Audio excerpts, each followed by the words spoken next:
पिंकी के पति कमलेश की दुकान पर गांव का गुंडा जग्गू दादा आता है और धमकी देकर जाता है कि अगर उसने 1 लाख रुपए नहीं दिए तो वो दुकान तोड़ देगा। घर में सभी परेशान होते हैं।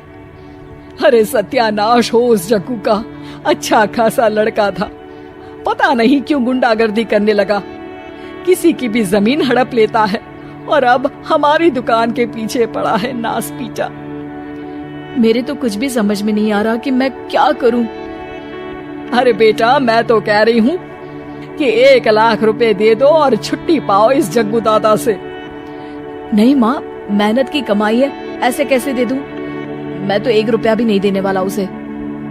अरे पैसा तो दोबारा भी कमा लेंगे, पर जान है तो जहान है।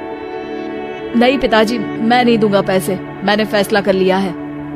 पिंकी कमरे में आकर सोचने लगती है, मेरे पति के ऊपर ये कैसी मुसीबत आ गई है। हे भगवान, क्या करूं मैं? तभी उसे जादुई पत्थर से आवाज सुनाई देती है, दन दना दन दन दन दन, जो चाहे वो तू बन। अरे हाँ, मैं भी कितनी भुलक्कड़ हूँ, मेरे पास तो जादुई पत्थर है, पर मैं क्या करूँ? जग्गू दादा तो बहुत बड़ा गुंडा है, उसका सामना मैं कैसे कर पाऊंगी? पर मुझे ये करना ही होगा। पिंकी प्लान बनाती है और उसे एक आइडिया आता है और वो आइडिया वो सबको बताती है। सुनिए, मेरे पास एक प्लान है, आप जग्गू दादा को पैसे देकर उन्हें घर पर खाने पर बुलाइए। सब ये सुनकर दंग रह जाते हैं। लो और सुनो, अरे वो तुम्हारे दूर के चाचा नहीं है जिसको खाने पर बुलाया जाए, जग्गू दादा है, इस गांव में सबसे अमीर और 1 नंबर का गुंडा। ओफो सासू माँ, मैं जो कह रही हूँ वो करके तो देखिए। मैं आपको यकीन दिलाती हूँ कि कल के बाद जग्गू दादा हमें कभी परेशान नहीं करेगा। पिंकी के कहने पर कमलेश जग्गू दादा को रुपए देता है और उसे अपने घर खाने पर बुलाता है। अरे भाई, मानना पड़ेगा कमलेश, काफी तरक्की कर लिया है तुमने। 1 लाख रुपए तो बड़ा ही कम डोनेशन था। जग्गू दादा सोफे पर बैठता है और सबसे मिलने लगता है। अरे भाई, लता मौसी ठीक तो हो ना? सुना है घुटने में बहुत दर्द रहता है। हाँ बेटा, पर तुझे कैसे पता चला?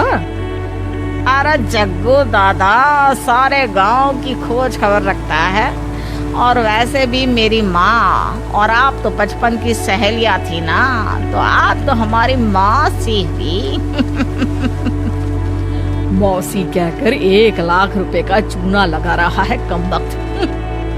तभी बेल बजती है और कमलेश दरवाजा खोलता है तो सब दंग रह जाते हैं।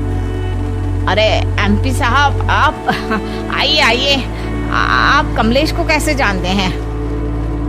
अरे भाई, कमलेश हमारे बड़े ही अच्छे मित्र हैं और मैंने सुना है कि आप इनकी दुकान हड़पना चाहते हैं, इनसे चंदा भी मांगते हैं आप। अरे एमपी जी, वो तो बस थोड़ा धंधे में मंदी चल रही थी तो गांव वालों से थोड़ी मदद मांग ली। देखो जग्गू दादा, होंगे दादा तुम अपने घर के, ये हमारे पहचान के लोग हैं, इनके साथ तुमने कुछ भी उल्टा सीधा किया तो सीधा जेल में डाल देंगे, समझे? फिर वहाँ बाकी कैदियों से चंदा मांगते फिरोगे क्या? जग्गू घबरा जाता है और वहाँ से जाने लगता है। जी जी एमपी जी, समझ गए, हम चलते हैं, हमें माफ कर दो कमलेश बाबू। अरे बेटा, खाना तो खा लेता। अरे जग्गू दादा को भागता देख एमपी के रूप में बदली पिंकी हंसने लगती है और सब एमपी के पास आते हैं और उनका धन्यवाद करते हैं। आपको कैसे पता चला एमपी साहब कि जग्गू हमें परेशान कर रहा था?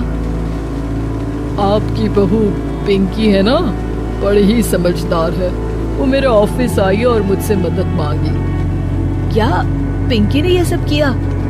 पिंकी अपने रूप में वापस आ रही होती है।